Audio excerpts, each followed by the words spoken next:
Shadow knows.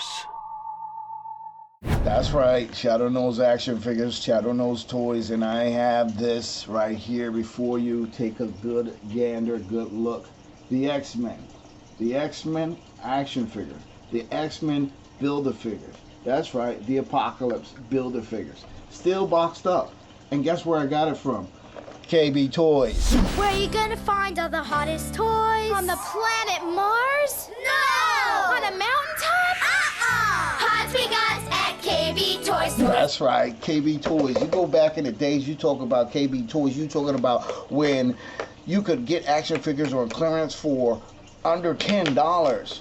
You're talking about this right here. This was $8.99. I bought this over what, 15, 20 years ago, almost 15 years ago.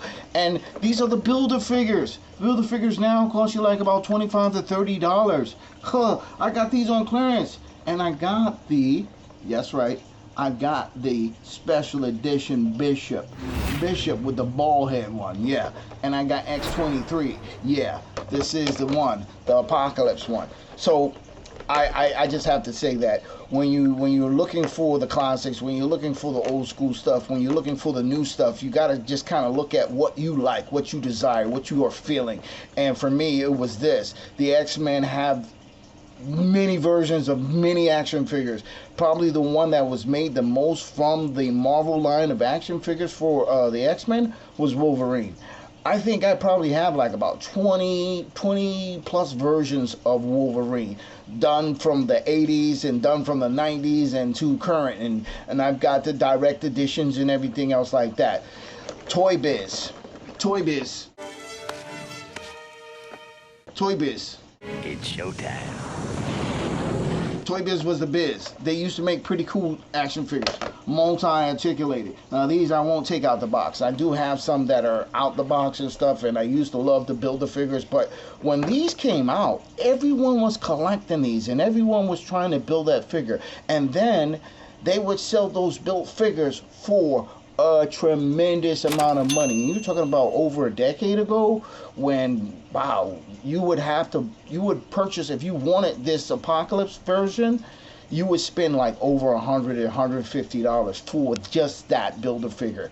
Probably $200 at stakes and stuff. And then these figures and stuff here, especially this one in particular, this was going for like, geez, I say after it went out, when it went on sale, and then when it went through a season, these were going for like 25, 30 bucks.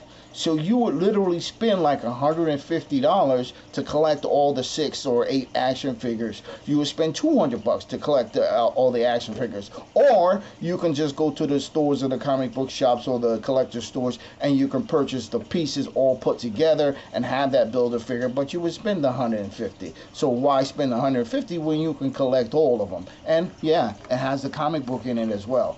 Tom McFarlane is bringing that back, where you have packaged action figures with a comic book in it, and which is cool. It's nostalgic and stuff. And if you're a comic book collector, then wow, fantastic. And that's what makes these so special, and that's what makes these like ones that you don't really even want to ever open. Yeah, I do have a couple, as I mentioned, and stuff, but there are some figures that I do open. There are some figures that I would never open ever, and then, you know, if times get hard, I sell it, or if the price went up, the price went to a certain value, I sell it. I've sold some really fantastic action figures, some 1980 Cops figures. I sold those, and I sold them on auction. My man's store on eBay, and they went for big dollars and stuff. So yeah, there's a possibility when you're a collector, there's a possibility for you to just collect and sell for big money. But you have to have the manpower to be able to store them away and save them. And save them for not just like 1 or 2 years, but like a decade. And I'm going to be pulling out action figures and sharing them with you guys.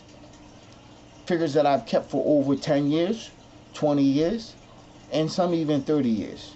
I showed you that Ric Flair. That one's probably like 30 years old, or almost 30 years old. So yeah, here you go. This is where the Shadow knows. I wish there was still a KB Toys. I wish someone would bring back KB Toys, because KB Toys was the best toy store ever to exist. You make me giggle, you're a whole lot of fun. It's no wonder you're my number one. You're every toy that that I've been wishing for. I'm a kid and you're my toy store. There is nothing like it no more. Nothing like it anymore. And this is where you could get action figures on clearance. Man, for $8, $9. You can't beat that anymore. But now, yeah, there's Ross, there's other stores, DD's and everything else like that, and Burlington Coat Factory, yeah. But KB Toys cannot be compared to. Even Toys R Us, when it was open, KB Toys was still the place to go first. Gee whiz! And that's why Shadowe knows action figures. Yeah.